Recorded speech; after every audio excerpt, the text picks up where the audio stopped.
हाम्रा राजनीतिक दलका नेताहरूलाई खास गरेर हामीले वेदले भनेको समाजवाद के हो भन्ने कुरा पढाउँ। बाहुन जन्म्यो पढाइ लेखाइ गर्यो भने त्यो बाहुनै हो। अब त्यो गरेन, केही पनि गरेन, सबै नेताका पछाडि हिँड्यो अथवा अरूका पछाडि हिँड्यो, चाकरी गर्यो भनेपछि अब त्यो चाहिँ वेदले गरेको कुरा कुनै एउटा धर्म जात सम्प्रदायको होइन, उसले रितम र सत्यमको कुरा गरेको छ। पढेको मान्छे, ज्ञान भएको मान्छेलाई बाहुन भने हो। बाहुन जन्मजात होइन, बाहुन भनेको प्रोफेसर भने हो। बाहुन तपाईँ हामी जस्तो बाहुन होइन, आमा बाहुन भएपछि बाहुन भएको होइन। बाहुन भनेको चाहिँ जसले पढेको छ, जो ज्ञानी छ, जो विद्वान छ, जो अनुसन्धाता छ। बिचमा 3000 वर्ष यसबाट विचलित भयो। त्यसरी गौतम बुद्धले उति बेलै वार्निङ दिए, हेर तिमीहरू अन्धविश्वासमा फस्दैछौ, सावधान हौ है भनेर भनेको थियो नि, हामीले मानेनौँ। गौतम बुद्धले भनेका बेलामा मानेको भए हिन्दू समाज यो विकृतिमा पुग्ने थिएन। यो वेद सारा संसारका सबै जातले पढ्न हुने ग्रन्थ हो। अध्ययन परम्परा टुट्दै गएपछि, गुरुकुल परम्परा टुट्दै गएपछि र अर्को नियम के बनायो भन्दा वेद पढ्नु हुँदैन भनेर बनाइदिए। किनभने वेद पढेपछि त तथ्य थाहा हुने भयो नि त।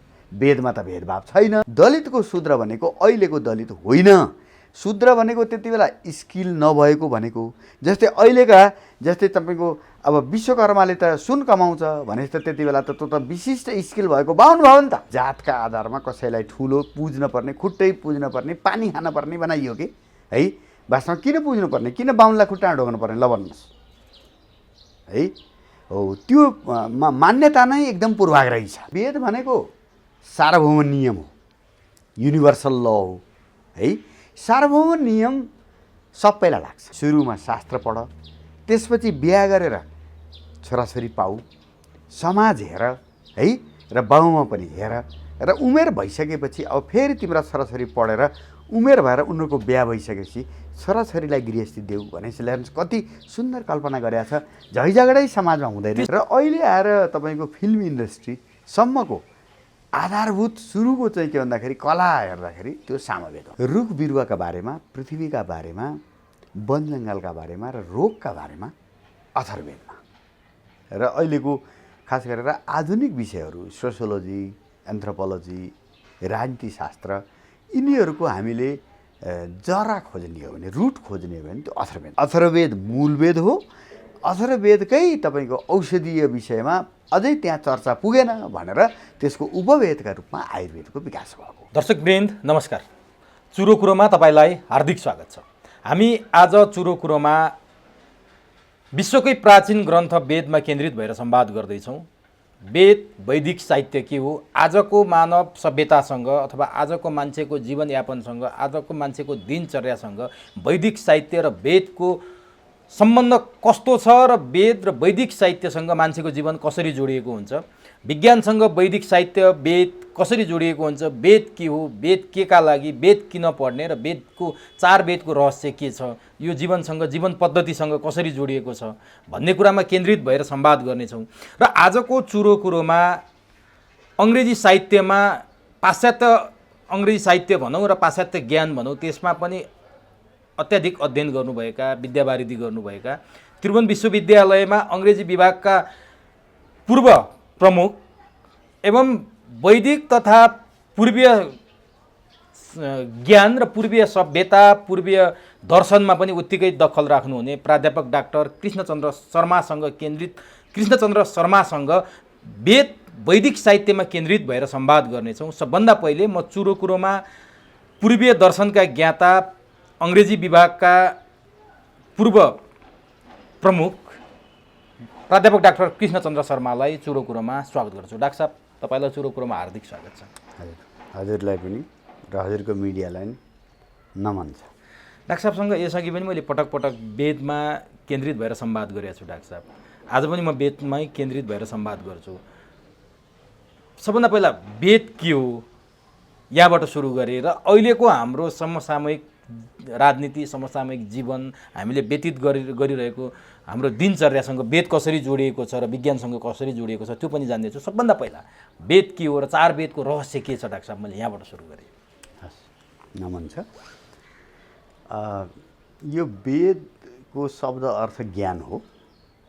वेद संस्कृतमा विद भन्ने धातुबाट यो शब्द बन्छ र वेदले खास गरेर संसारको सबभन्दा पुरानो ज्ञान भण्डारलाई खास गरेर यसले प्रस्तुत गर्दछ।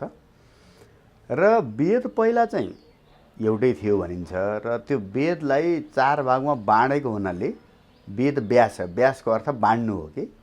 कृष्ण द्वैपायन नाम गरेका विद्वानले यो वेद एउटै चाहिँ के भन्दाखेरि रूपमा हुँदाखेरि अति विशाल भयो र मानिसले त्यो अध्ययन गर्न गाह्रो भयो भनेर त्यसलाई खास गरेर त्यसका विषयवस्तुका हिसाब किताबले त्यो वेदलाई 4वटा वेदमा उनले विभाजन गरे र सुरुमा चाहिँ यजुर्वेद नै थियो। पछि चाहिँ के भन्दाखेरि त्यसको शैलीका आधारमा, त्यसका विषयवस्तुका आधारमा ऋग्वेद, यजुर्वेद, सामवेद र अथर्ववेद यसरी 4 वेद बाँडियो। र 4 वेदमा ऋग्वेदमा खास गरिकन देवताहरू अग्निका बारेमा, इन्द्रका बारेमा, सरस्वतीका बारेमा र प्रजापतिका बारेमा त्यहाँ चाहिँ के भन्दाखेरि जसलाई हामी आदित्य भन्छौँ हैन, अदितिका पुत्रहरूलाई आदित्य, दितिका पुत्रहरूलाई दैत्य हैन, यसरी 2 बहिनीका छोराछोरी हुन् र यी दुईटैका चाहिँ कश्यप ऋषिसित यी गाँसिएका छन् है। र यसरी सबै वेदमा सबभन्दा बढी प्राथमिकता अग्निलाई दिएको छ है। अब यहाँ एउटा बडा महत्त्वपूर्ण कुरो छ। संसारमा सभ्यताको सुरुवात जब मान्छेले आगो प्रयोग गर्न जान्यो, जब काँचो चिजलाई पकाएर खान जान्यो, जब उसले आगोको महत्त्व बुझ्यो, सभ्यताको सुरुवात हुन्छ। र वेदमा अग्निलाई यति धेरै महत्त्व दिनुले पनि त्यति बेलाका मानिसहरूले अग्निको महत्त्व बुझेका रहेछन् र आगो राम्ररी प्रयोग गर्न नसक्दा सभ्यताको विकास हुँदैन भन्ने चाहिँ के भन्दाखेरि वैदिक युगका मानिसहरूले बुझेको देखिन्छ। र पाश्चात्य तपाईँ दर्शन साहित्य हेर्नुभयो भने पनि त्यहाँ चाहिँ मान्छेलाई अब तपाईँको चाहिँ प्रमिथस भन्ने देवताले चाहिँ आगो चोरेर दिए र त्यसपछि पश्चिममा सभ्यताको विकास भयो भनिन्छ भने हाम्रो ऋग्वेदको त पहिलो मन्त्र नै अग्निको प्रार्थना हो। अग्नि तिमी हाम्रा नेता हौ, तिमीले हामीलाई बाटो देखाऊ, म तिमीलाई चाहिँ के भन्दाखेरि आराधना गर्छु हैन भनेको छ। र त्यहाँ चाहिँ पुरोहितम भन्ने शब्द प्रयोग गरेको छ। पुरोहित शब्दको अर्थ नेता हो है, अगाडि जाने लिडर, जो सबभन्दा अघि हुन्छ त्यसलाई पुर भनेको संस्कृतमा अगाडि हैन, सबभन्दा अग्रगमन गर्ने, सबभन्दा अघि गएर सबैलाई बाटो देखाउने अर्थमा अग्निको प्रयोग भएको छ। र ऋग्वेदमा खास गरेर ऋग्वेदमा छन्दमा मन्त्रहरू छन् हैन। ऋगको अर्थ प्रार्थना हो, स्तुति हो र त्यसमा जति पनि मन्त्रहरू छन् ती चाहिँ निश्चित छन्दहरूमा छन्। र त्यसमध्ये जस्तै गायत्री एउटा छन्द हो हैन। गायत्री मन्त्र भनेको गायत्री छन्दमा लेखिएको मन्त्र हो र त्यो चाहिँ विश्वामित्र ऋषिलाई त्यसको द्रष्टा मानिन्छ। र वेदका मन्त्रहरू लेखेको मानिन्न है, वेदका मन्त्रहरूलाई ऋषिले देखेको भनिन्छ, अनुभव गरेको। त्यसो भएर गायत्री छन्दका तेस्रो मण्डल अथवा तेस्रो च्याप्टरका मन्त्रहरू विश्वामित्रसित सम्बन्धित छन् र विश्वामित्रले सृजना गरेका मन्त्रहरूमध्ये एउटा गायत्री मन्त्र हो। र यसरी ऋग्वेदमा खास गरिकन हाम्रो जीवनमा अग्निको महत्त्व र ऋग्वेदमा चाहिँ खास गरेर जलको महत्त्व है, यी विभिन्न जुन तत्त्वहरू छन् त्यसबाट हाम्रो जीवन प्रभावित छ भन्ने छ। र अर्को एकदमै महत्त्वपूर्ण कुरा, सारा संसारका मान्छेहरूको चाहिँ के भन्दाखेरि सुरु एउटै हो भन्ने देखाउँछ। त्यसले के भन्छ भन्दा ढेउ भन्छ। ढेउ भनेको चाहिँ के भन्दाखेरि आकाशमा चम्किने सूर्य है हो। सूर्य हाम्रा पिता हुन् र पृथ्वी हाम्री आमा हुन् है। सोम हाम्रा चाहिँ के भन्दा दाजुभाइ हुन् चन्द्रमा, र अदिति हाम्री बहिनी हुन् भनेको छ कि।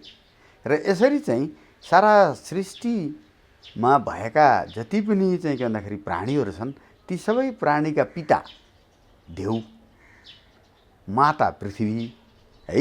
यसरी हामी सबैका आमा बुवा एउटै।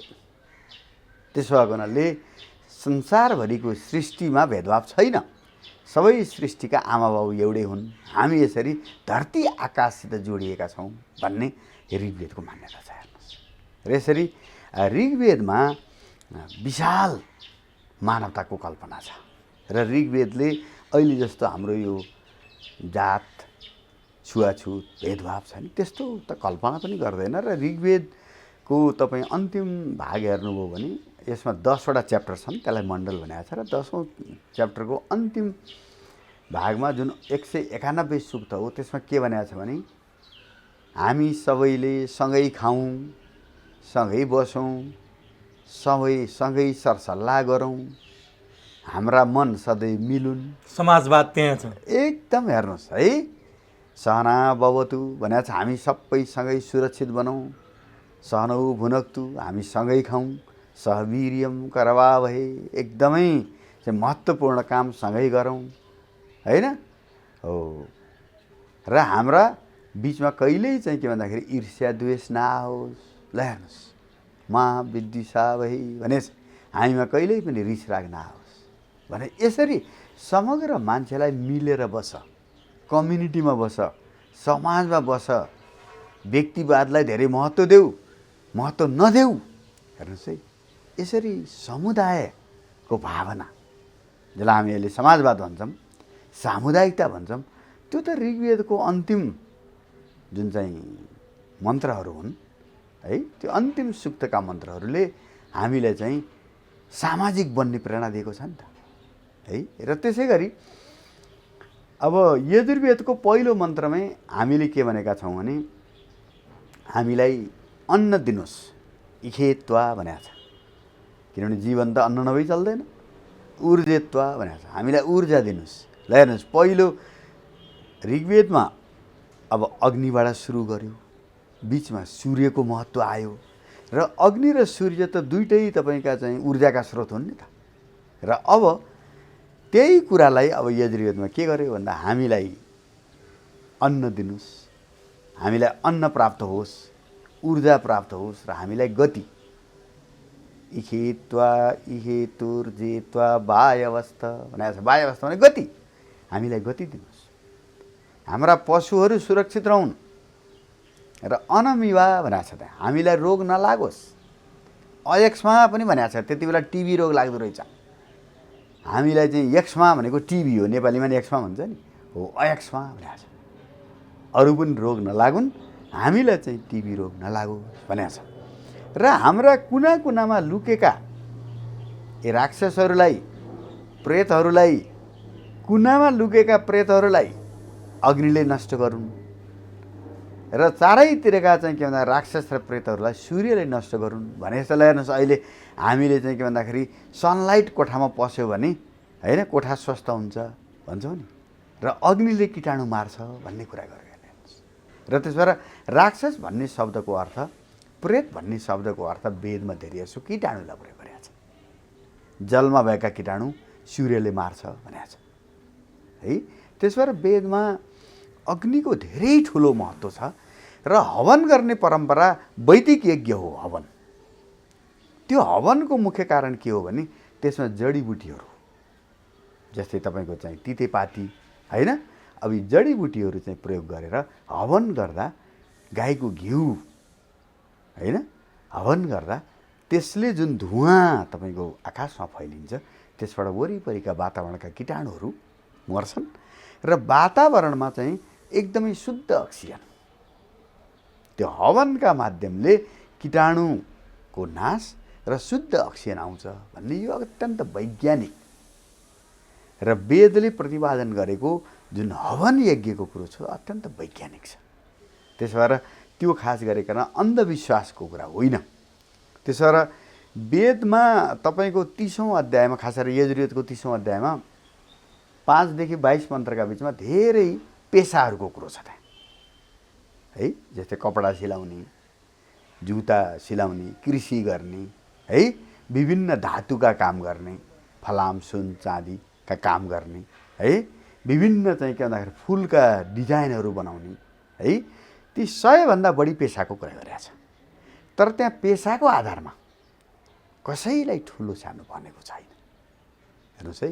त्यस्तै गरी शुक्ल यजुर्वेदको 24 अध्यायमा 609 पशुहरूका बारेमा व्याख्या गरेको छ। भने त्यति बेलाका मान्छेलाई कति धेरै पशुको ज्ञान रहेछ हेर्नुहोस् त। त्यहाँ चाहिँ खास गरेर 3 खालका पशु भनेको छ। ग्राम्य पशु, गाउँमा पालिने, वायव्य पशु, आकाशमा उड्ने, चराचुरुङ्गी, र अरण्य पशु भने जङ्गलमा रहने, वाइल्ड एनिमल्स, डोमेस्टिक एनिमल्स, होइन, and birds that fly in the sky.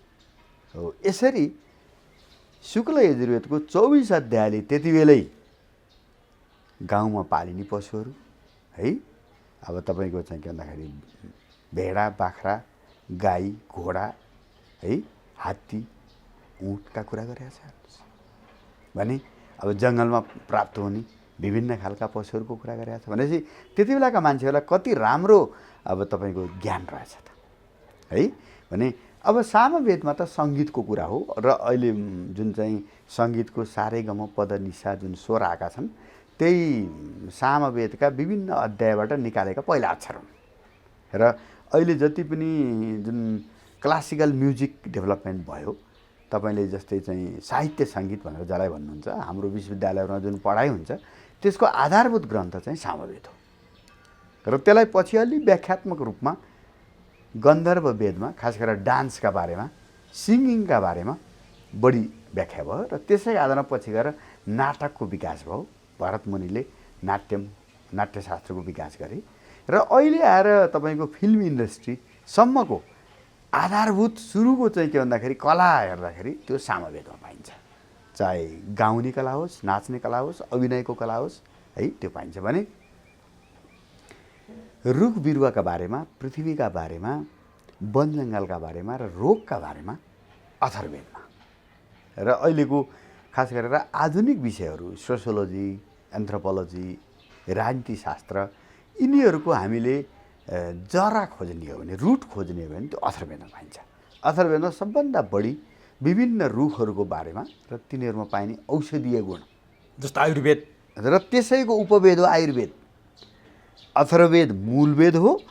अथर्ववेदकै तपाईँको औषधीय विषयमा अझै त्यहाँ चर्चा पुगेन भनेर त्यसको उपवेदका रूपमा आयुर्वेदको विकास भएको। जसरी सामवेदको उपवेदका रूपमा अब नाटकहरूको व्याख्याका रूपमा गन्धर्ववेदको विकास भयो भने अब यजुर्वेदको उपवेदका रूपमा खास गरेर हतियार चलाउने, सेनाको परिचालन गर्ने, लडाइँसँग, युद्धसँग एकदम त्यो चाहिँ के भन्दाखेरि जसको एकदमै व्याख्या पछि महाभारतमा भएको छ है। यजुर्वेदको सैनिक सम्बन्धी व्याख्या महाभारतमा भएको छ र यजुर्वेदको हतियार सम्बन्धी, सेना सम्बन्धी उपवेद चाहिँ धनुर्वेद हो।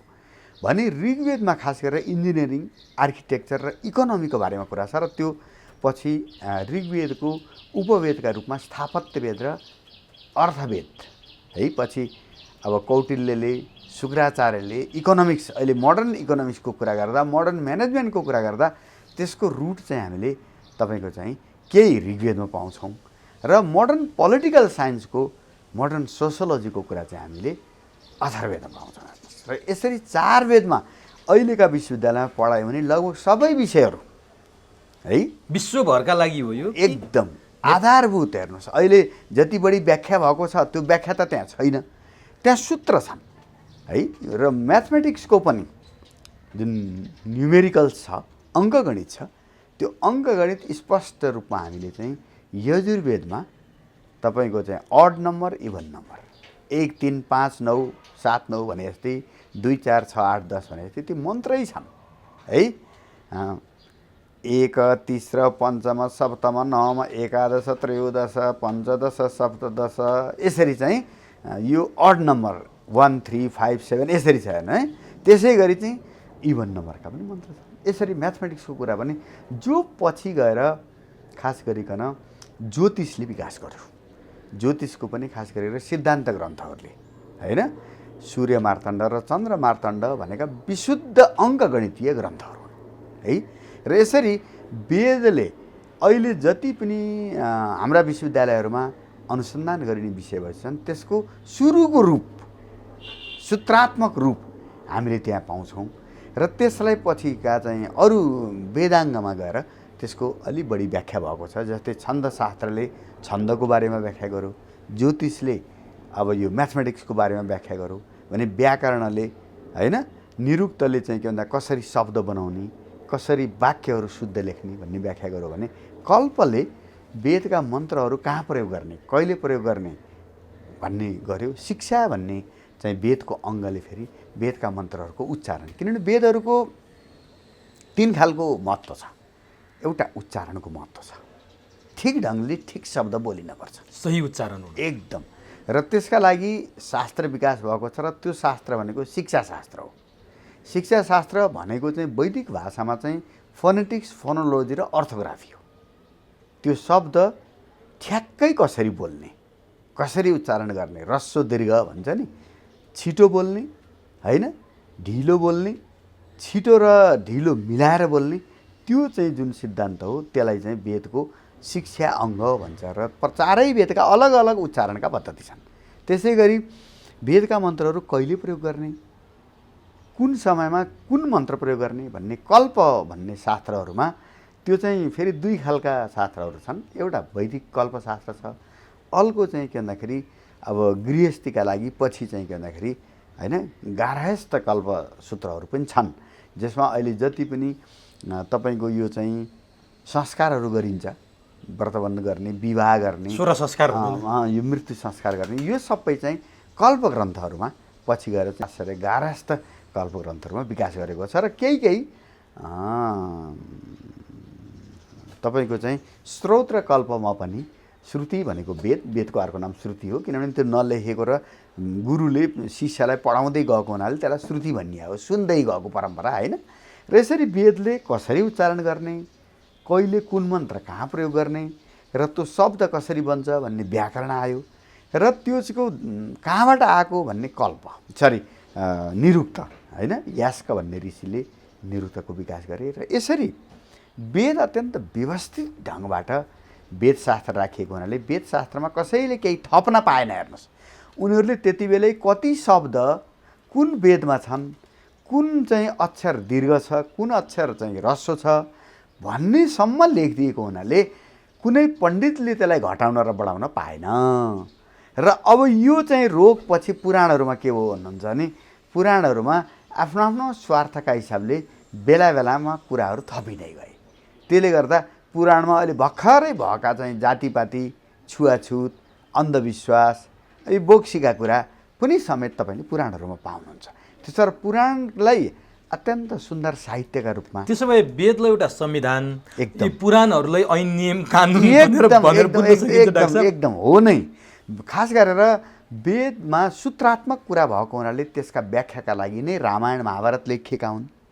कति वेदका कुराहरू मैले भने नि युद्धको कुरा, अब महाभारतमा त एकदम 18 अध्यायमै कसरी सेनाको संरचना गर्ने, कसरी सेनाले अब एट्याक गर्ने र डिफेन्स गर्ने, त्यो सबै कुरा छ नि। त्यो कुरा केही सूत्र ऋग्वेद यजुर्वेदमा छन्, तर त्यसलाई व्याख्या चाहिँ महाभारतमा आयो, धनुर्वेदमा आयो। र यसरी पछि बनेका सबै ग्रन्थहरूको उद्देश्य के हो भने वेदमा दिएका मूल दर्शनलाई, मूल विचारलाई व्याख्या गर्ने हो। तर भयो के भन्दा पछि समाज अघि बढ्दै जाँदा अन्धविश्वासहरूले ठाउँ पाए। भनेपछि छुवाछुत, कुरीति, महिलाले पढ्न हुन्न, दलितले पढ्न हुन्न, यो ब्राह्मणले मात्रै पढ्ने हो भन्ने कुरा चाहिँ पछि पुराणहरूमा थपिएका कुरा हुन्, यो वेदमा छैन। एकदम तपाईँ हजुरलाई मैले भनौँ, यजुर्वेदको 31 अध्यायको दोस्रो मन्त्रमा के भनेको छ भने यो ज्ञान सबै मानव जातिका लागि हो भनेर भन्नुहोस्। त्यसो वैदिक ज्ञान उसले के भन्छ भने ईश्वरको कृपा र ईश्वरले दिएको ज्ञान, प्रकृतिको कृपा र प्रकृतिले दिएको ज्ञान समग्र मानवका लागि हो, यो समग्र मानवको सम्पत्ति। त्यसो भने डाक्टर साहब, यो उचो निचो, फल्नो जात, तिलानो जात, वेद त अब सबै ग्रन्थहरूको पिता भनेर पनि भन्छौँ, तपाईँले यति व्याख्या गरेको सुनिरहँदा हो पनि त्यो भनेपछि यी कहाँबाट आएर थपिए त? यसो भयो, अब यो समाज यो मनुस्मृति, वेद, पुराण यिनीहरूलाई मान्छेले चाहिँ एउटा एउटा दृष्टान्तको रूपमा यसो भयो के भन्दा समय विकास हुँदै जाँदा अब माने पुस्ताहरू अगाडि बढ्दै गए र अध्ययनको परम्परा चाहिँ विखण्डित भयो। अध्ययनको परम्परा विखण्डित हुनुको पछाडि विभिन्न समाजमा हुने युद्धहरू, खास गरेर महाभारतको युद्धपछि त्यो चाहिँ के भन्दाखेरि भारतको तपाईँको गुरुकुल परम्परा, अध्ययनको परम्परा चाहिँ टुट्यो र अध्ययनको परम्परा टुटिसकेपछि राजा र त्यति बेलाका पढालेखा है अब चाहिँ के भन्दाखेरि पण्डितहरू भनौँ न र त्यति बेला पढेको मान्छे, ज्ञान भएको मान्छेलाई बाहुन भने हो। बाहुन जन्मजात होइन, बाहुन भनेको प्रोफेसर भने हो। बाहुन तपाईँ हामी जस्तो बाहुन होइन, आमा बाहुन भएपछि बाहुन भएको होइन। बाहुन भनेको चाहिँ जसले पढेको छ, जो ज्ञानी छ, जो विद्वान छ, जो अनुसन्धाता छ र जसले जीवन शास्त्रमा समर्पित गर्छ त्यो बाहुन। जसले जीवन शस्त्रमा, हतियारमा, लडाइँ भिडाइमा र अब तपाईँको चाहिँ समाजको सुरक्षामा दिन्छ त्यो शस्त्रज्ञाता क्षेत्री, शास्त्रज्ञाता ब्राह्मण भनेको त प्रोफेसर भनेको यो वारियर भनेको। त्यसो भएर चाहिँ के भन्छ मुसादेखि डराउनु पनि क्षेत्री हुन्छ त? हाम्रो शास्त्रले त एकदम लडेर हतियार चलाउन जान्ने, समाजलाई एकदम सुरक्षित ढङ्गबाट राख्ने त्यो शासक हो। क्षेत्री भने शासक हो। त्यति बेलाको पद हो त्यो। अहिलेको तपाईँ सचिव भन्नुहुन्छ नि, लोकसेवाबाट जाने सचिव होइन, प्रशासक। यी प्रशासक भनेको त्यति बेलाको भाषामा क्षेत्री हुन्। र जसले समाजलाई त फेरि तपाईँको चाहिँ अब व्यापार चाहियो, कृषि चाहियो, धन पैसा चाहियो, अब धातु चाहियो, त्यसलाई सञ्चालन गर्नु पऱ्यो नि, रिसोर्स मोबिलाइज गर्नु पऱ्यो नि, त्यो गर्ने वैश्य हो। वैश्य भनेको फेरि त्यति बेलाको ब्याङ्कर हो, त्यति बेलाको बिजनेसम्यान हो, त्यति बेलाको तपाईँको चाहिँ मनी ल्यान्डर हो। हेर्नुहोस् है, हो त्यो त पदवी हो, त्यो जन्मजात होइन। व्यापार गर्नेको छोरोले पनि व्यापार गर्यो भने व्यापारी भयो, व्यापार नगरेपछि त उसको जे क्षमता छ त्यसको आधारमा त्यो हुन्थ्यो। र यो केही नगर्ने, न बौद्धिक क्षमतामा रुचि राख्ने, बौद्धिक क्षमतामा रुचि राख्ने ब्राह्मण भयो। अब शस्त्रमा, हतियारमा, हतियार कुशलतामा, समाजलाई शासन गर्नमा रुचि राख्ने प्रशासक क्षेत्री भयो।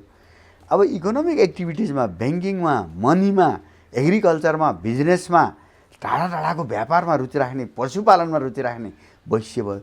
यिनमा रुचि राख्ने, यिनको पछाडि पछाडि हिँड्ने है कार्यकर्ता है, त्यसलाई शूद्र भने हो। भनेपछि एउटा म थपिहालेँ डाक्टर, जस्तो तपाईँ र म जातले अहिले बाहुनमा आउँला, तर तपाईँले भनेको पछिल्लो परिभाषासँग हाम्रो चरित्र मिल्यो भने हामी शूद्र हुनु पर्यो होइन। मैले अब जस्तै पढेर विद्वान भएँ भने म ब्राह्मण भएँ, जोसुकै जात हो, जो होस्, जो पनि पढेको स्कलर भने हो नि त, ज्ञान हुनु पर्यो। बस प्रोफेसर हुन त बाहुन हुन पर्दैन नि त।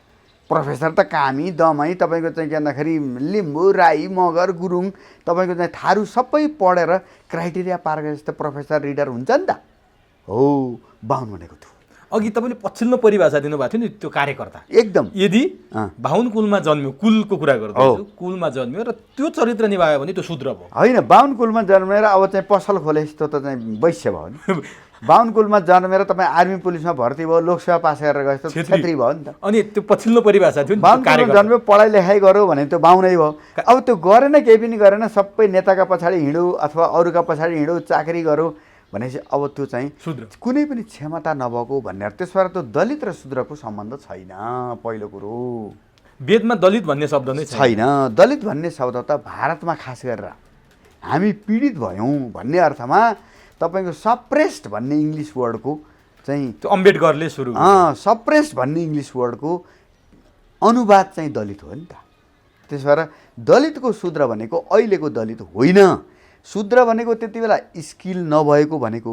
जस्तै अहिलेका जस्तै तपाईँको अब विश्वकर्माले त सुन कमाउँछ भनेपछि त त्यति बेला त त्यो त विशिष्ट स्किल भएको बाहुन भयो नि त, ज्ञान हो नि त।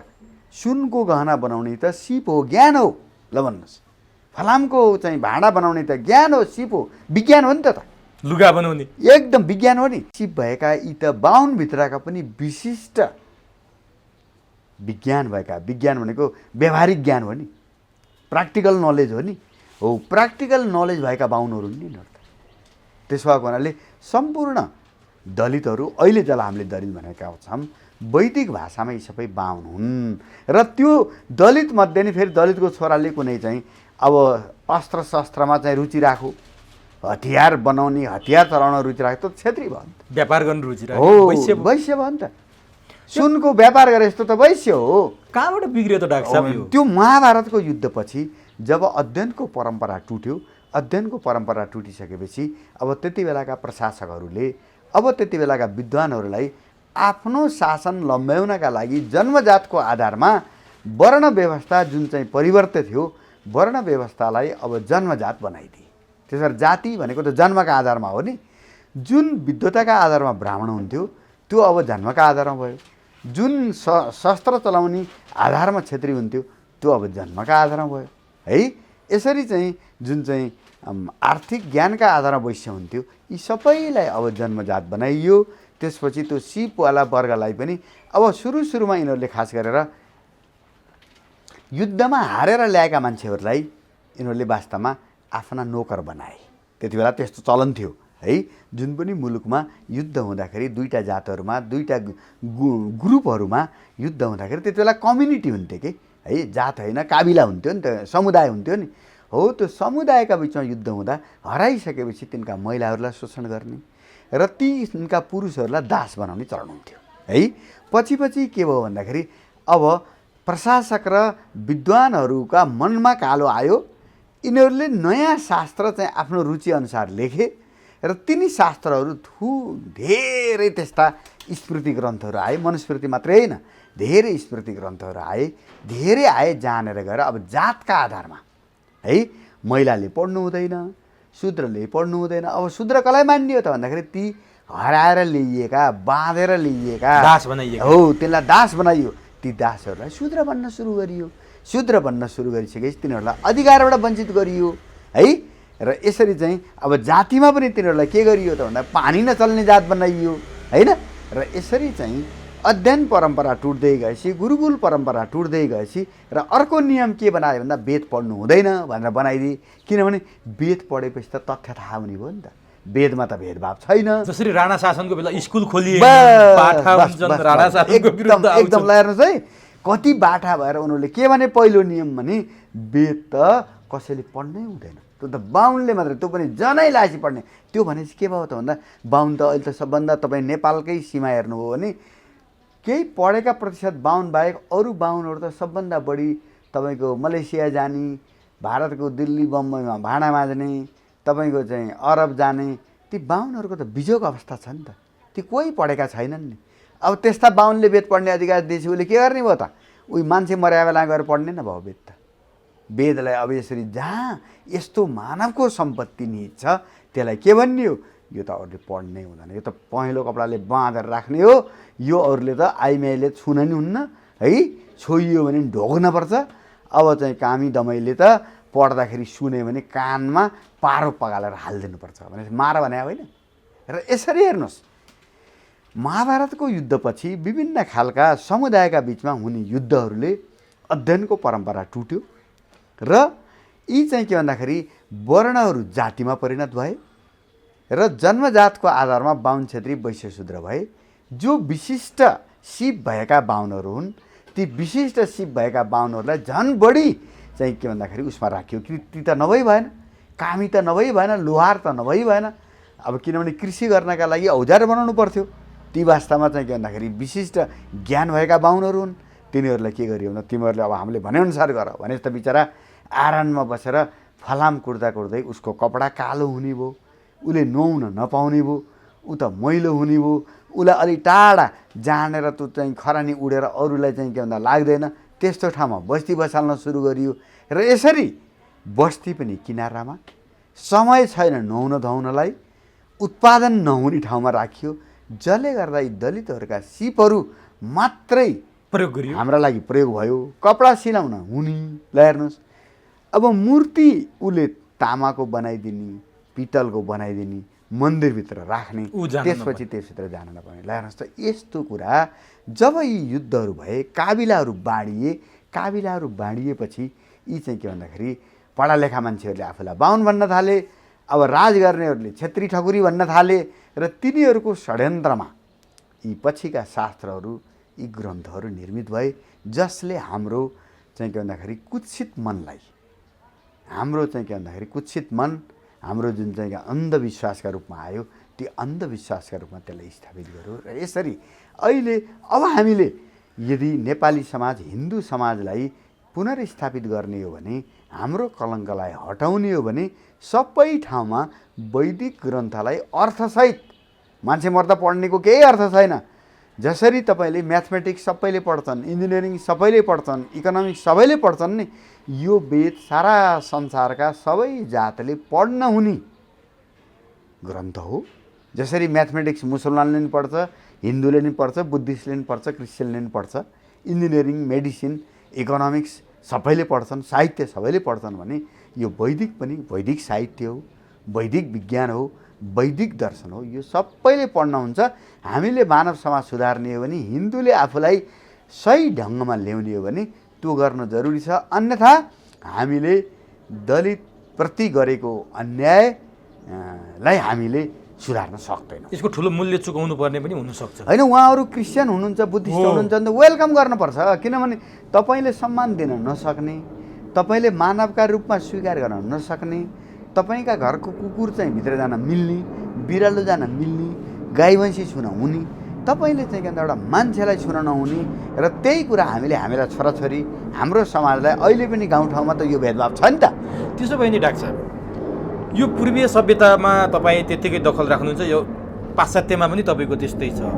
पूर्वीय सभ्यता कहाँबाट बिग्रियो भने महाभारतको युद्धपछि बिग्रियो भनेर तपाईँले भन्नु। पाश्चात्य चाहिँ छुवाछुतको प्रभाव छ कि छैन? तपाईँ हामीले गरेको जुन कुरा छ त्यहाँ पनि केही सानो उच्च निचो, अब कालो र गोरो भन्ने त हामीले सुन्यौँ, जातको आधारमा त्यो छ कि छैन? र त्यहाँ जातकै आधारमा पढ्न नपाउने भन्ने, बाइबल छुन नपाउने अथवा उनीहरूका ग्रन्थमा पनि कुनै लक्ष्मण रेखा भएको चाहिँ तपाईँले पाउनु भएको छैन? त्यस्तो छैन। उनीहरूकोमा धनी गरिबको भेदभाव धेरै ठुलो छ है। अब खास गरेर अब मुसलमानमा पनि कस्तो छ भने हिजो शासन गरेका, हिजो लडाइँमा अलि नेतृत्व गरेका, जस्तै तपाईँको बङ्गलादेशमा जानुभयो भने, अफगानिस्तानमा, पाकिस्तानमा जानुभयो भने खानहरूले आफूलाई ठुलो मान्छन्। त्यसको कारण के त भन्दा हिजो सत्तामा उनीहरूको बोलबाला थियो है। त्यस्तो गरेर उनीहरूमा पनि साम्प्रदायिक भेदभाव छ है।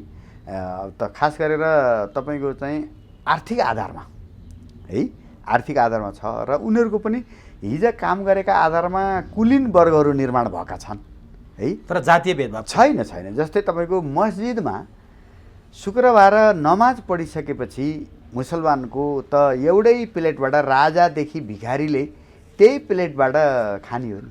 ठुलो तपाईँको करुवा हुन्छ, त्यही करुवाबाट सबैले जुठो हालेरै पानी खान्छन्। र ठुलो चाहिँ उसमा चाहिँ राखेको उनीहरूको जुन चाहिँ प्रसाद हुन्छ, त्यो प्रसाद सबैले खाने हो भन्ने क्रिस्चियनहरूकोमा पनि अब पश्चिममा तपाईँको चाहिँ रङ्गभेद छ है। काला र गोराको बिचमा ठुलो भेदभाव छ। र अब उनीहरूका बिचमा अब अमेरिकन इतिहासमा, युरोपियन इतिहासमा खास गरेर उनीहरूले कालालाई वास्तवमा अब काम गराउन लेबरका रूपमा ल्याएका हुन् है। त्यो सुरुमा ल्याउँदा नै उनीहरूले कस्तो भन्दा किनेर ल्याए। अफ्रिकाका काला धनी कालाहरूले नै तिनीहरूलाई बेचे है, बेचेर गोरेले किनेर ल्याए। र कालाहरूको त्यहाँ हाम्रो यहाँ चाहिँ जस्तै भेडा बाख्रा घोडा गाई भैँसीका बजार लाग्छन् नि, तराईतिर जानु हो भने अब गोरुका बजार लाग्छन्, भैँसीका बजार लाग्छन् नि। हो त्यस्तै माथि तिब्बततिर जानु भने भेडाका बजार होइन, च्याङ्ग्राको बजार लाए जस्तै युरोप अमेरिकामा 18औं 19औं शताब्दीमा त कालाहरूको बजारै लाग्थ्यो, किनबेचै हुन्थ्यो है। त्यसो भएर उनीहरूले सबै कालालाई क्रिस्चियन बनाए है, अङ्ग्रेजी सिकाए। तर त्यो रङ्गभेद नीति त अहिलेसम्म पनि त्यो छ। तर उनीहरूलाई हाम्रोमा जस्तो पढ्न नहुने, त्यो चाहिँ पढेर जान्दछ भनेर स्कुल चाहिँ सुरुमा कालालाई अनुमति दिएनन् है। तर शास्त्रीय कारणबाट चाहिँ होइन है। हाम्रो जस्तो शास्त्रमै लेखेर अब शूद्रले पढ्नुहुन्न, महिलाले पढ्नुहुन्न भन्ने चाहिँ उनीहरूकोमा त्यस्तो शास्त्रै लेखेर चाहिँ बारेनन्। तर व्यवहारमा चाहिँ काले जान्ने भयो भने भोलि चाहिँ हाम्रो भाँडा मार्दैन होइन भन्ने हिसाब किताबले भेदभाव भयो। र पछि अमेरिकाको सुन्दरतापछि है पनि त्यो भेदभाव कायम रह्यो है। पछि खास गरेर 20औं शताब्दीमा आइसकेपछि मात्रै यो भेदभाव, रङको भेदभाव है टुट्यो। र हाम्रो र पश्चिमको फरक के हो भने भेदभाव उचनिच उनीहरूकोमा पनि छ, तर त्यो जात जन्मजात होइन। जस्तै धन त कमाउन सकिन्छ नि त, गरिब कुइरेले धन कमाएछ त उसको वर्ग परिवर्तन भयो नि त है। र कालेले पनि प्रशस्त धन कमायो भने वर्ग परिवर्तन भयो। तर हाम्रोमा त अब एउटा दलितले जति नै सम्पत्ति कमाए पनि, जति नै पदमा गए पनि उसको सामाजिक संरचनात्मक रूपान्तरण त भएन नि। त्यसबाट यसलाई स्ट्रक्चरल भाइलेन्स भनिन्छ कि स्ट्रक्चरल हाइरार्की, संरचनात्मक भेद भयो नि त। एउटा बाहुनको छोरो जन्मेपछि नै ठुलो, छेत्री ठकुरी होइन, त्यस्तै पानी चल्ने जातहरूमा त्यसै ठुलो, नचल्नेको त्यसै सानो भने जस्तै त संरचनात्मक भेदभाव, structural difference, structural hierarchy, structural violence हो र यसलाई त संशोधनै गर्नुपर्छ। अब नि डाक्टर साहब, अब जस्तो वेद त पिता भनेर हामीले भन्यो, सम्पूर्ण विश्वका ग्रन्थहरूको पिता।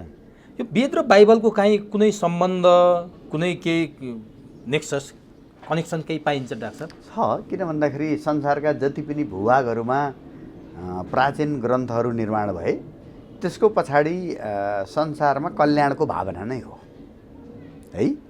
वेदले पनि सबैलाई के भन्यो भन्दा पढ, अध्ययन गर। ब्रह्मचारी भनेकै ब्रह्म भनेको ज्ञान, चारी भनेको पढ्ने, लर्नर भने हो कि होइन।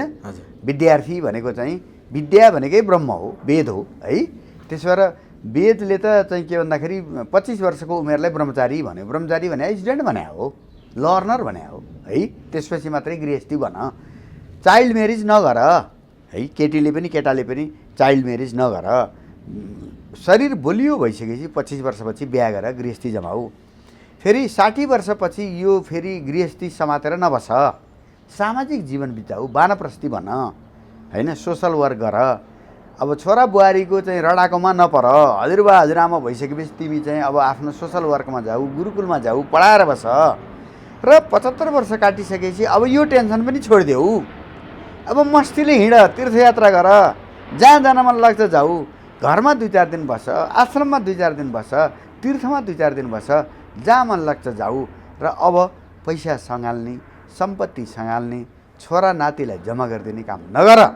तिमी 75 वर्षपछि स्वतः सन्यासी हो, सबै कुरा त्यागेको व्यक्ति हो, त्यागी हो भनेर वेदले त्यसरी तपाईँको जीवनलाई 4 भागमा बाँडिदिएको छ नि।